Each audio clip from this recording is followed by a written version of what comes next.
How's it going, everybody? It's your boy Satoshi coming right back at you for another video where today I'm going to be explaining the concept of a debt ceiling, especially in the United States of America, or more specifically in the United States of America. So I'm going to define it. I'm going to tell you a little bit about the history. I'm going to tell you what happens if the debt ceiling is increased, what happens if we reach the debt ceiling, and what consequences it could have. So if you do enjoy the video, drop a like and let's get straight into it. What's the debt ceiling? Well, it is the maximum amount of money that the United States can borrow cumulatively by issuing bonds, right? The debt ceiling was created under the Second Liberty Bond Act of 1917 and is also known as the debt limit or statutory debt limit. Now, a few key pointers that we have to understand are that the debt ceiling has been raised or suspended numerous times over the years to avoid the worst case scenario, which is a default by the US government on its debt. So, a few key takeaways, right? The debt ceiling is the maximum amount that the US government can borrow by issuing bonds. Now, there is still a risk that the US will default on its debt, so the Treasury Department must find other ways to pay expenses when the debt ceiling is reached, or, this will happen. The debt ceiling has been raised multiple times in the past. I think it's around 78, but we'll confirm that later on in today's video. There have been a number of showdowns over the debt ceiling, which includes different government and Congress members fighting each other, and shutdowns are the result of conflict between the White House and Congress, with the debt ceiling used as leverage to push budgetary agendas. Now, there's a few things that we need to understand before we hop into debt ceiling. Now, one of these things is national debt, right? Definition, impact, and key drivers. I'm just going to give you a little intro and then we're going to head back, right? National debt is the outstanding financial obligation of a country. It is $31.5 trillion for the United States currently, and it represents the total amount of money that a country owes creditors, and it represents the sum of past deficits, right?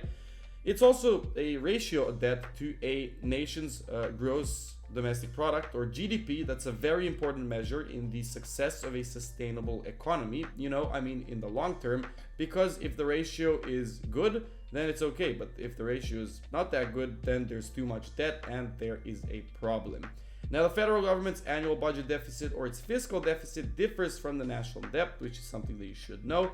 And federal debt is held primarily by the American public, followed by foreign governments and US banks and investors. Now, another thing that we should know is the US Treasury, which is currently appointed by Janet Yellen, which is the former chair of the Federal Reserve, where Jerome Powell is currently at, right? And the Treasury in the US is the government department responsible for issuing all Treasury bonds, notes, and bills. They manage all federal finances. They collect taxes, pay bills, manage currency, government accounts, and public debt. And the Department of Treasury enforces finance and tax laws, as well as issues Treasury bonds, considered to be the safest and most liquid securities worldwide.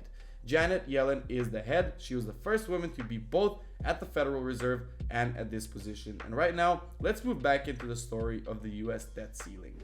To understand the debt ceiling a little bit better, we have to dive into its roots. So Congress back in the day had free reign over the country's finances before the debt ceiling was created. So it was established during World War I to make the federal government fiscally responsible. Over time, the debt ceiling has been raised whenever the United States has approached the limit or been in a little bit of a problem about the debt ceiling, which is where a lot of controversy actually comes these days, asking how long can the US actually increase their debt ceiling. So if you have an answer to that, I would like to read it down in the comments below. But if not, it doesn't matter, right? The United States can default in case that they hit the limit and fail to pay interest payments to bondholders, so it's something to keep in mind. Now, according to the 14th Amendment of the Constitution, the validity of the public debt of the United States, authorized by law, shall not be questioned. So the debt ceiling is right there. It can be played around with, but the question is, how sustainable is this whole system?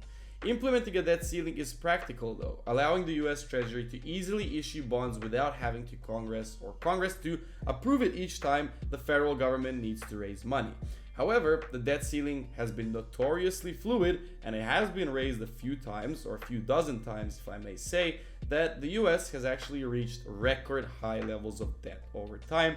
And stick around until the end of the video if you want to find out how huge that number is. Or maybe I told you already. $31 trillion.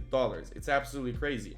some of the pros of having a debt ceiling are: it holds the nation's finances in check, it can be used to fund federal operations, it improves efficiency in the government's ability to fund obligations, including Social Security and Medicare benefits. However, it can easily be raised, encouraging fiscal irresponsibility. It lowers the US credit rating and increases its cost of debt, and controversy is there over whether the debt ceiling is constitutional. Now, there's two more things that we need to know, which are showdowns and shutdowns, right? And the conflict usually comes between the White House and the Congress, where debt ceiling is used as leverage to push budgetary agendas, right? Now, back in the day, in 1995, the Republican members of Congress, whose views were vocalized by the then House Speaker Newt Gingrich, used the threat of refusing to allow an increase in the debt ceiling to negotiate increased government spending cuts. Then, President Bill Clinton refused to make the cuts, which led to a shutdown of the government, which all happened due to the debt ceiling. Now, there's a little bit of talk here about the debt ceiling during the Obama and Trump administration. So during the time of the 2011 debt ceiling crisis, the US Treasury debt was stripped of its AAA rating by Standard & Poor's credit rating agency, a rating that it's held for more than 70 years. And if you guys don't know, the entire housing market crisis happened back in 2008 due to poor ratings of these credit rating agencies and due to basically masking a lot of these B and C type mortgages into AAA rated bundles of mortgages. If you guys have watched The Big Short, it's a great movie. If you haven't watched it, you probably should watch it. But generally, in 2013, the government was shut down for 16 days after conservative Republicans attempted to defund the ACA or ACA by leveraging the debt ceiling again, and an agreement to suspend the debt limit was passed within a day, which was when the Treasury was estimated to run out of money, which also kind of helped the government. Now, later on, to eliminate the risk of default for more years back in 2020 and 2021, there was a spending that was increased for $320 billion for these fiscal years, and the debt ceiling was raised once again to $31.4 trillion.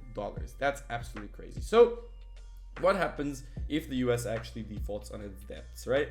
It would be absolutely crazy, right? First and foremost, Moody's Analytics predict that a 4-month default would shave around 4% from US GDP, right? Stock prices would fall by a third, and companies would slash nearly 6 million jobs immediately. And this would lead to a downturn in the government similar to the 2007 to 2009 Great Recession. It would be an exodus of US investments by foreign investors. It would impede the government's or US government from carrying out critical functions such as social security benefits, national defense, and adequately funding the public health system. So, as Yellen said, failure to meet the government's obligations would cause irreparable harm to the US economy, the livelihood of all Americans, and global financial stability, which is why debt default is a big thing to keep in mind with all politic and economical talks. Now, it still remains unlikely, so you don't have to be worried, but it is something to keep in mind when trading, when investing, when watching all this stuff. For example, if you head on over to TradingView and you find the US government bond yields, right, but you don't put it on the 1 minute time frame, you put it on the daily time frame, you can see that these are the bonds that we are talking about right now. And if the bonds are increasing in price, it's going to be good for one group of people, such as the investors or creditors. But if the bonds are decreasing in price, it's better for the longer term holders of the bonds, because they have been holding them for a long time, and the rates that they are having to it doesn't matter. We're going to talk about bonds another time. I'm just saying there are instruments on the market that you are able to use to track all this stuff and gain a little bit more of an insight into the entire economy. The debt ceiling has been raised 78 times since 1960. It would have great economic consequences if it went too high. It would throw the US economy into a tailspin. And that concludes it for today's video. So if you enjoyed it, drop a like, subscribe to the channel, comment down below with your favorite thoughts and opinions. And lastly, I'm not a financial advisor, and you should do your own due diligence before investing into anything in the blockchain, crypto, or NFT world. So thanks for watching, and I will see you all in the next video.